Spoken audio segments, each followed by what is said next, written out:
Mas Urip. Halo Mas. Nang ngising jon kono. Sing apa to? Lah metengkrong ngono ki. Iki lho ki. Delok lacine iki lho. Apa wi apa? Iki dipan nganggo laci ngono lho. Oh, enek lacine. Iki laci. Oh iya, bae. Iya. Nah, Dipan terus laci. piro ngene iki? Piro? Ki regane 3.500.000. Lah ukurane, detail ukuran. Lebare 1 meter swidak, 1 meter 60, Hmm. panjangnya 2 meter. Malah sing kok dipan gitu Iya, Nah, dipan iya. jati jaluke. Dipan jati. Heeh. Lah ya iki. Tenan jati apa ora? Tenan katane tak moti lho, tak ci yo kuat iki lho. Ki modele liya enek ora? Enek sing jauh model ngono ya enek iki. Wo iki ukirane tembus nek iki. Iki nek tapi iki ukurane rada Oh, mbok. 1 meter 80. Oh iya.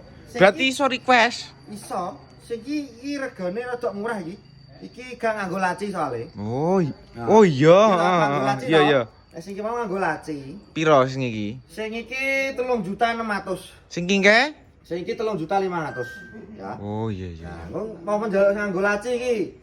Ukurane rada gedhi ya iso. Pemoro dok cilik malan. Ya iso, nganggo kene request enek busane ya iso, Oh, polos iya, ya iya, iso. iya. Ora nganggo das-dasan iki ngene tok ya iso. Dak ngono ya. Ya dak ora nganggo selandengan ngene iki ya iso. Pomo njaluk sing minimalis sandaran koyo sofa kalau Mas empuk kae lho. Oh, busa. Heeh. Iki panggah dilayani. Iso ya? Kela contone. Ndi-ndi? Kela. Oh iya, ya ngono kae lho maksud iki minimalis. Jer Enek benik teke. Yo enek benik tek. Iya. Ini iki kok karepe. Hah, heeh. Lah ya iki sak Lah- busane iki. Lha iki apa ya sing enek lacine iki ya? Enek iki lacine. Oh iya, Pak. 3.800.000. Ki 38. Ya. Saya arek request langsung hubungi nomor WA aku nang bio profil ya. Mas apa iki? Mas Surip. Oh iya, Surip Jawa Bali Timur, ya. Jawa Tengah gratis songkir. Bayar nek wis teko, ya. Cot. Cot, tak nutoki nek aku ngising. Yo, ngising tenan bae wingi.